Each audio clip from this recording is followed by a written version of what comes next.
Hello, I'm Chase Viviani, and today we're going to talk about flags. I think flags are super important and we can learn a lot from them. And I'm not just talking about an area's history or a people's identity. I'm talking about being able to design something that does its job well and does it in an efficient and good looking way. If you can understand the process of designing a halfway decent looking flag, it can only help you to design other things. Towards the end, I'll be talking about how Apple has done this with their iPhone. So, there are 5 basic rules to making a good flag. The first one is that you have to keep it simple. Second rule is to use meaningful symbolism. The whole flag and its design should relate to what it symbolizes. Third rule is to use 2 to 3 basic colors. Fourth is to not have any lettering or seals. If the flag tells you what it's representing, it kind of defeats the purpose. And the final rule is to be distinctive and original. You don't want to copy other flags because that would create confusion. I'm just going to name 2 flags for right now.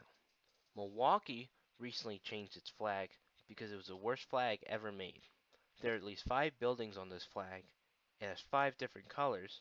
The city name is on it, and even though it's not a seal, it has 2 flags inside the flag.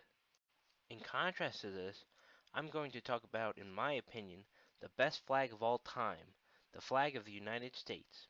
It has 13 stripes that represent the original 13 colonies, and the stars are every state that make up the country. It only has 3 colors too, red, white, and blue.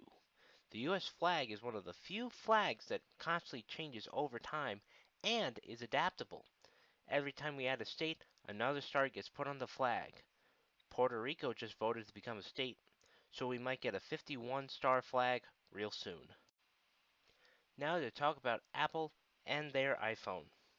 In 2007, Apple came out with the iPhone and revolutionized the phone industry and set a precedent to how phones would be in the future.